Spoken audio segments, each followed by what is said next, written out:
children to yet another session of chapter number 13, that is why do we fall ill. And today is our sixth session of this chapter. So let us begin with what we have done in our previous sessions. In our previous sessions we studied about health and its failure, in which we studied about the significance of health. We also focused on personal and community issues, and we also learnt about distinction between healthy and disease-free state. In our previous session, we also learnt about diseases and its causes, in which we covered the topics: what does a disease look like, acute and chronic diseases and poor health, and causes of diseases. So in today's session, we are going to study about infectious and non-infectious causes of diseases. Here in the slide, you can see two different types of pictures. At the one side, you can see the images of some of the viruses, bacteria, molds, etc. On the other side, you can see the organs which are showing certain type of diseases. Organ heart is there, which is there to symbolize cardiac arrest or heart related problems. Then you can see the image of brain, which is denoting here brain tumor or clotting of blood into brain, or some blood related diseases. In today's session, we are going to focus on these two different types of conditions. That is why I have showed these pictures to you. So let us begin with the session. It is important to keep public health and community health factors in mind when we are thinking about the causes of disease. It is useful to think of the immediate causes of disease. And there are two main immediate causes of disease. These can be categorized as diseases that are caused by infectious agents, and the other category is the diseases that are not caused by infectious agents. So now let us one by one focus on both the two types of diseases. So let us first begin with the diseases caused by infectious agents. Mostly microbes, which include viruses, bacteria, molds, and sometimes parasites also. These are the causative agents of infectious diseases.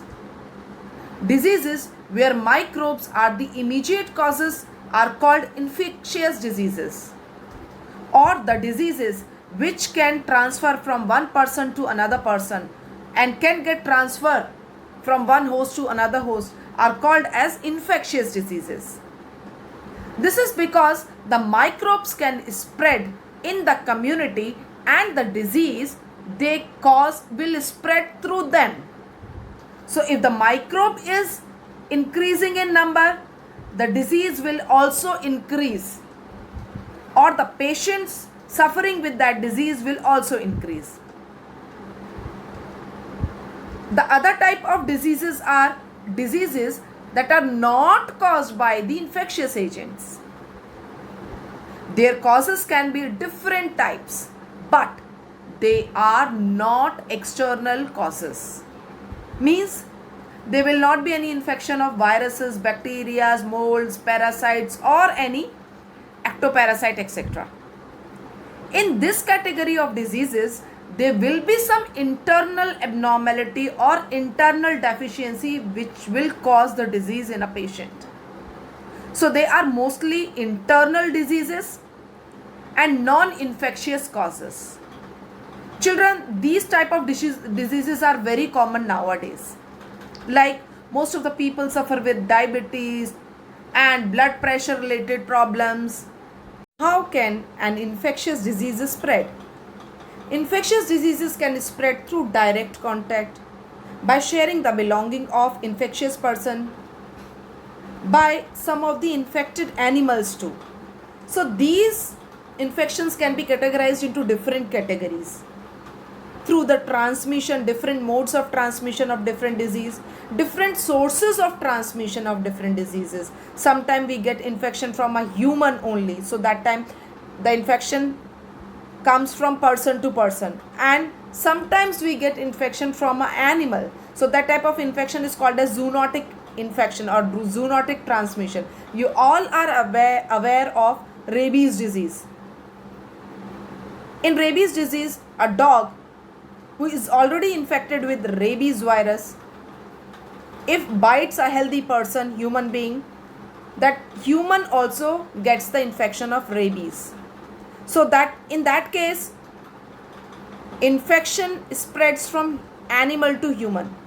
And the other category, that is from person to person. You can take an example of coronavirus, in which if an infected person touches any surface, the infection goes into that surface, and if in case a healthy person touches the same surface, there are chances of transmission of infectious agent into the healthy person.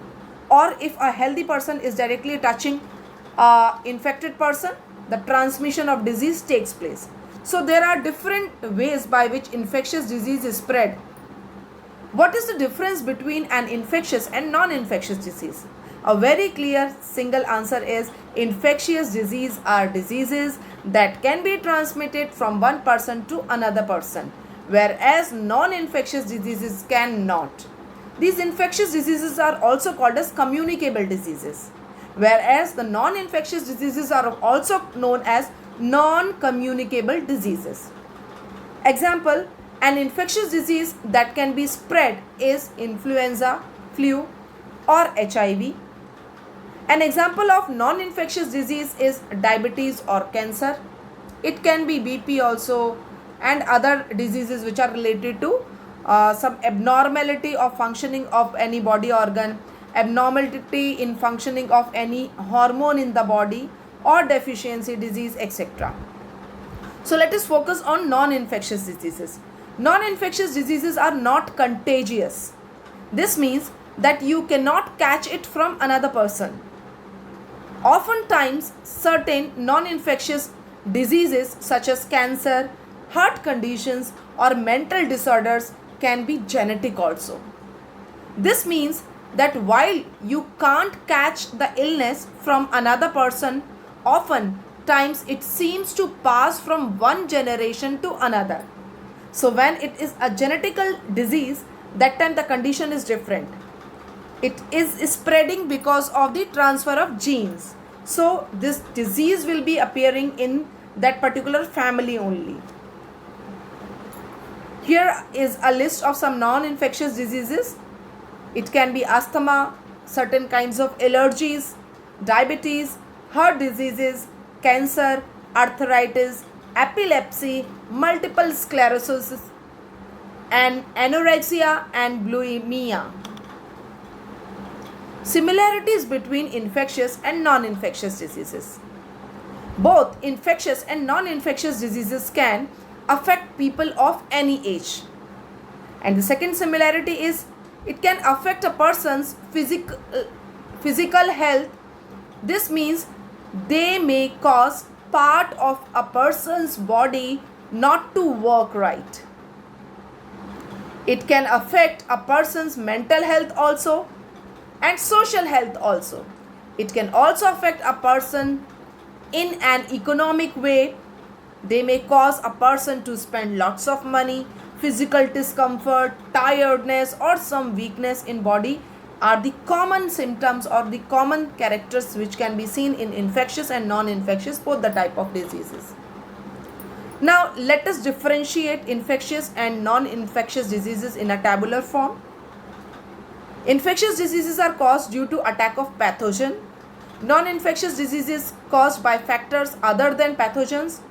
Infectious diseases are caused due to extrinsic factor or external factors, whereas non-infectious diseases are caused by due to internal or intrinsic factor. Infectious diseases are transmitted from one person to another person. Non-infectious diseases are not transferred from one person to another person. Transmission of disease occurs through direct contact or some medium, air, water, vector or some object, etc. in case of infectious diseases. Whereas in case of non-infectious diseases, transmission can be hereditary in case of hereditary disease from one parent to offspring.